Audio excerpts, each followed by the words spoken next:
Olá pessoal, bom dia, tudo bom? Vamos iniciar nossas aulas, agora que acabou essa prova, acabou tudo, agora nós vamos continuar o nosso caderno 2 e vamos acabar com ele. Nossa missão é acabar com o caderno 2, né?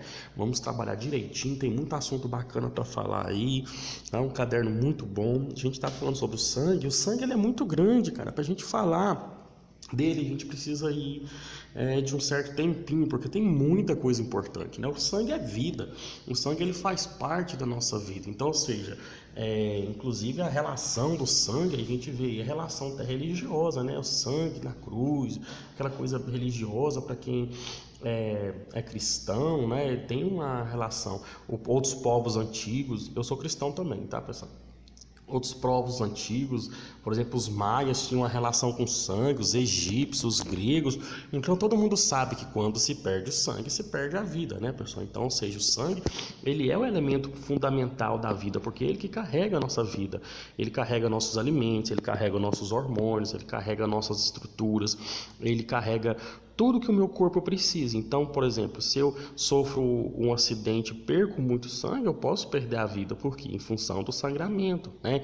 O cara que leva um tiro, por exemplo, a bala entra dentro dele, rompe um vaso sanguíneo, ele não morreu por causa da bala, ele morreu porque a bala rompeu um vaso sanguíneo dele, né? E aí houve um sangramento interno e ali a pessoa perdeu a vida. Um acidente, por exemplo, eu vejo muitas pessoas, quando a pessoa se acidenta de carro, e fala assim, não mexe na pessoa não.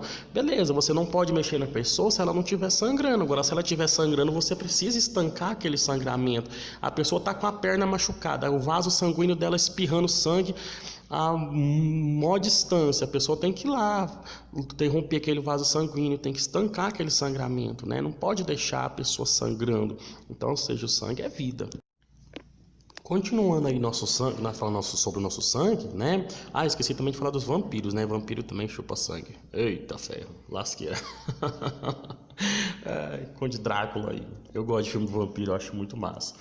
Pessoal, os leucócitos ou glóbulos brancos, tá? Eles vão ser o que? A defesa do nosso organismo. Ou seja, ele vai combater os agentes invasores. Eu devo ter colocado um videozinho para vocês aí de um leucócito tentando matar uma bactéria, né? Ou seja, ele vai ser os defensores, eles que vão guardar o nosso organismo. Por quê? Quando uma bactéria entra no meu sangue, por exemplo, aí meu corpo, ele detecta, fala assim, tem uma bactéria, tem um vírus aqui dentro, o que está acontecendo? Essa bactéria e esse vírus, ele vai se reproduzir dentro do sangue do Thiago e ele pode matar ele. O que nós vamos fazer? Corre lá, pessoal, corre lá. Ele manda os glóbulos brancos, né, os soldados lá, e eles vão correndo, acha essa bactéria, esse vírus, e quando ele acha ele, pessoal, ele vai e abraça aquela bactéria ou aquele vírus ou aquele micro-organismo, tá? Um organismo vivo dentro do meu corpo, e ele vai e mata ele, dissolvendo ele dentro deles. Então, o que acontece? Eles são os nossos guardas, os nossos protetores. Então, a cada 3 milímetros cúbico de sangue, né, eu tenho de 5.000 a 10.000 leucócitos, e que são aí a defesa. Então meu corpo tem muito soldado o tempo inteiro para poder estar agindo contra essas questões. Por exemplo, eu mesmo estou aqui com o nariz escorrendo aqui, toda hora dando uma puxada no nariz aqui, mas dentro de mim, os leucócitos meus estão tudo doidos. Tem vírus dentro do Thiago aí, vamos pegar esses vírus e tal, e estão lutando e batendo e quebrando esses vírus tudo, né? Então, ou seja, eles estão trabalhando dentro de mim agora, e pesado, porque eu estou um pouco gripado, mas não é coronavírus não, tá? É gripe normal. Então, quando a gente fere, por exemplo, eu cortei o dedo, naquela faca ali que você cortou o dedo, naquele prego, por exemplo, ali tem bactérias, né? Então o que acontece? Eles saem dos vasos sanguíneos, correm para aquele local onde tem um sangramento lá, né? E aí eles vão o quê? Pegar todos os micróbios, todos os micro-organismos que tá tentando entrar dentro de você ali e vai digerir eles, tá? Num processo denominado fagocitose. Então a gente tem esses linfócitos aí, ó. O linfócito T, temos os monócitos, temos os eosinófilos, os basófilos e os neutrófilos, tá? São só esses daí. Então o que acontece? Eles são os nossos guardas, tá? Os nossos defensores aí. Pessoal, a leucemia, por exemplo, né, é um tipo de câncer que ocorre nas nossas células sanguíneas, ou seja, é uma variação, tá, em função do tipo de célula infundida. Por exemplo, a leucemia, ele é um câncer que ele afeta os glóbulos brancos. Então, a leucemia é o quê? É um tipo de câncer que afetou os glóbulos brancos da pessoa, né? Então, ou seja, quando esses glóbulos brancos perdem essa função de defesa e eles não conseguem mais defender o organismo, e ele passa a se produzir de maneira descontrolada, aí vai gerar o que? O câncer. Então, ou seja, tá vendo esse osso aí? A medula óssea é aquele tutano do osso, essa parte, essa massa branca que fica dentro do osso. Dentro do osso tem um tutano. Já comeu chambari? Tem gente que come chambari, enfia o dedo assim dentro do osso do chambari e tira aquela massa branca de tutano e come. Ah, eu não gosto daquilo não. Aquilo que ele tá comendo lá é a medula óssea, tá? Ali que produz as células do nosso corpo, ali vai produzir os glóbulos vermelhos, ali vai produzir os glóbulos brancos, que é aqueles que eu falei para vocês. E também as plaquetas, que nós vamos falar delas daqui a pouquinho. Então, dentro do nosso corpo, produz esses glóbulos brancos aí também, dentro dessa medula óssea. E aí, quando eles param de funcionar de maneira específica e começam a se reproduzir descontroladamente e perde a função de defesa, aí a pessoa tem os problemas da leucemia, né? Aí vai ter o quê? Problemas no fígado, no aumento do fígado, dor dos ossos, articulações, fraqueza muscular, fadiga e perda de apetite, né? Linfonodos, né? Que são caroços, gânglios, né? Debaixo do braço, nas ínguas, na virilha, né? Suor noturno, né? Sangrar, hemorragias facilmente, manchas arroxeadas pelo corpo e o aumento do baço. Então, ou seja, existem algumas características básicas da leucemia e é uma doença muito triste, pessoal. As pessoas passam por uma dificuldade muito grande com a leucemia. Nesse slide aqui, né, fala um pouquinho sobre a origem dela mesma, né? Então, o meio de alteração dela, do DNA, dessas células tronco. Então, essas células tronco, ao sofrer essa alteração, pessoal, elas não conseguem controlar o seu ciclo normal de reprodução, né? E são chamadas de células cancerosas, tá? Então, para diagnosticar essa doença, além desses testes clínicos aí, também tem que fazer uma análise de sangue de medula óssea. Aí eu coloquei a foto aí do Pedro, olha que nenenzinho mais lindinho do mundo, né? A carinha dele de bonzinho. O que acontece com o Pedro? Ele está com leucemia. Só que a gente, pessoal, pode ajudar as pessoas com leucemia.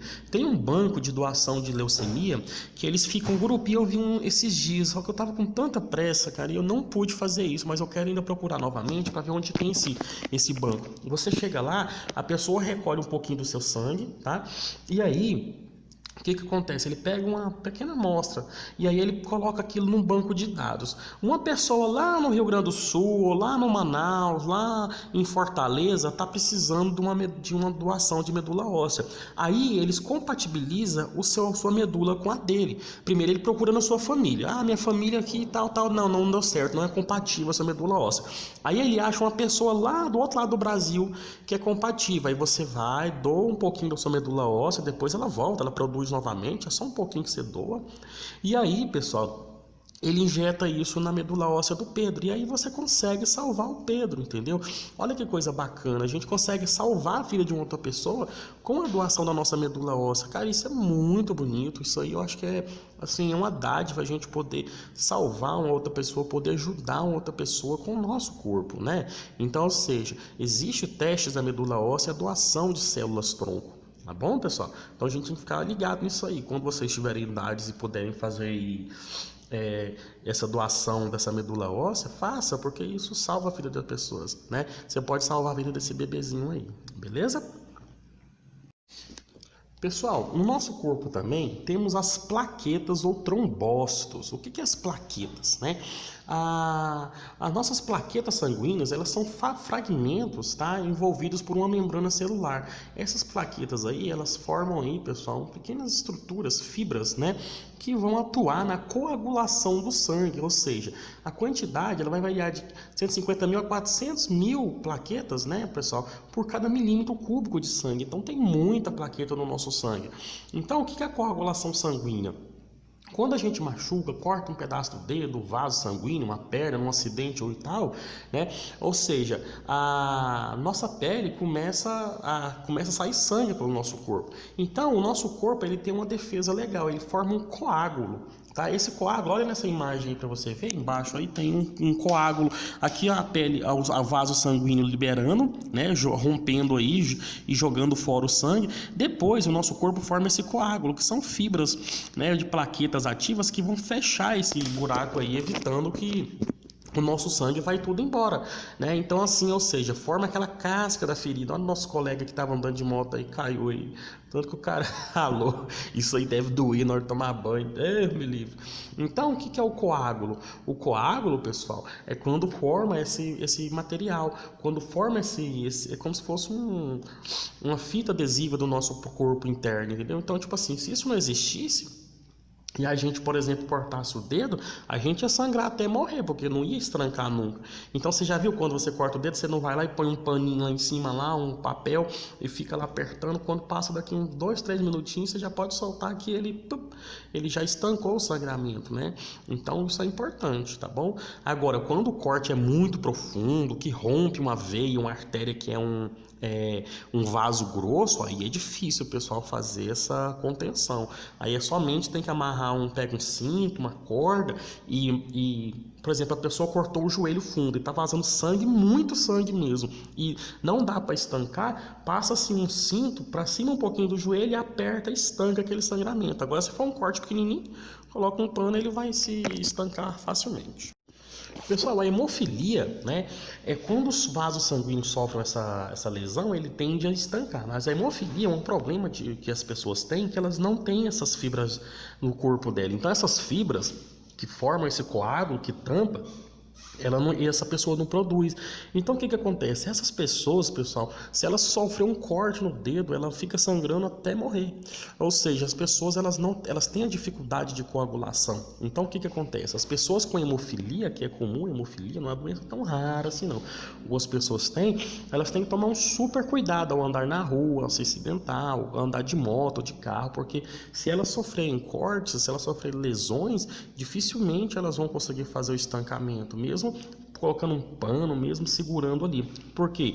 Ela é uma deficiência genética, né? Ou seja, nesse fator de coagulação, ela não vai produzir esse fator de coagulação, então ela pode sangrar até a morte, beleza? Então é uma doença bem esquisita aí, bem complicada, e a pessoa tem que ter uma certa segurança nela aí. Agora nós vamos falar sobre o plasma. O plasma é esse líquido amarelado, isso não é xixi não, viu?